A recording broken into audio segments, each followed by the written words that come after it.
Assalamualaikum and salam sejahtera. I am Dr. Junaidah binti Abdul Karim from University Malaysia Terengganu. Welcome everyone. This presentation shares findings from our empirical analysis of custody decisions made by Malaysian Sharia courts over 3 decades. The aim is to identify which legal and factual factors significantly influence court outcomes. The exact title of my paper is An Empirical Study of Custody Decisions by Sharia Courts in Malaysia. This would be the agenda of my presentation. We start off with the background and context. Custody or hadanah decisions are guided by the child's welfare and best interests based on Section 86, Subsection 2 of the Islamic Family Law Federal Territories Act 1984. After this, I will refer as Act 303. Traditionally, mothers are presumed to be best suited for young children. However, courts also weigh other statutory and situational factors. The guiding principle is always the child's welfare, yet deciding between parents often involves interpreting multiple overlapping provisions under Islamic family law. Moving on to the research gap and purpose. Since there is no prior quantitative analysis of custody decisions in Sharia courts, this study aims to identify factors statistically associated with custody outcomes. This study adds predictive value for future cases and legal practice. While many legal discussions are doctrinal, few examine data statistically. Our study quantifies the role of each factor influencing custody rulings. This is our legal framework based on Act 303. The key factors in custody decisions are presumptions of maternal custody, custodian's qualifications, loss of rights, continuity of residence, parents' wishes, and child preference. Each factor forms part of the conceptual framework tested in this study, corresponding to the statutory provisions under Act 303. This is our conceptual framework and hypothesis. On the left side, you can see the diagram of independent variables and custody outcome, and on the right side, our hypothesis. Hypothesis 1 up until hypothesis 6 tests the association between each factor and the final custody decisions. The conceptual model predicts that each factor may increase or decrease the likelihood of mothers winning custody. We tested 6 hypotheses accordingly, here as you can see here.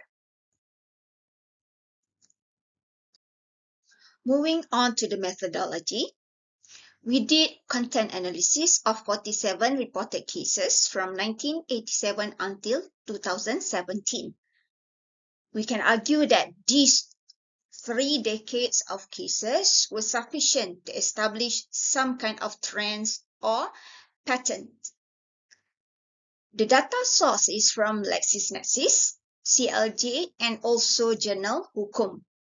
On the analysis, we did cross-tabulation and chi-square test under SPSS. The focus of our study is quantitative relationship between factors and decisions. Reported cases were coded for variables. This approach allows for the identifications of legal patterns empirically rather than doctrinally. These would be the descriptive findings of our study. First, mothers won more than 60% of custody cases. Second, mothers were applicants in 81% of claims. And third, representation by counsel improved winning chances. Even before the statistical testing, Trends showed that mothers are more successful claimants, and legal representation is a strong advantage. These are the results of our study. Significant associations identified for child's preference, where the p-value is less than 0.05, continuity of residence, or status quo, where the p-value is less than 0.01, and one more, mother's marital status, where the p-value is 0.001. Unmarried mothers are more likely to win.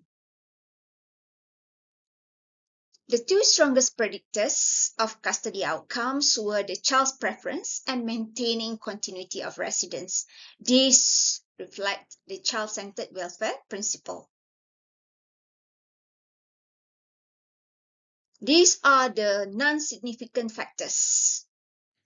No significant association for presumption of maternal custody, parents' qualifications, loss of right factors except for marriage, and custodial agreement. Interestingly, traditional assumptions such as the maternal presumption did not statistically predict outcomes once other variables were controlled. There are three key insights that I would like to share. First, courts prioritize stability and children's express wishes over strict legal presumptions. Second, welfare principle overrides technical rules. And third, predictive understanding helps practitioners anticipate custody outcomes in the future. The findings reveal that Malaysian Sharia courts emphasize pragmatic welfare factors, not merely textual presumptions, aligning with evolving child rights norms. Now we move on to implications and future research. This empirical data can inform family law reform and litigation strategy. There is a need to include unreported cases for broader generalization in the future. And for future work, there is a need to integrate qualitative judicial reasoning and mediation outcomes. The study opens a path for mixed method legal research, combining statistical and doctrinal insights for policy improvement. Thank you very much.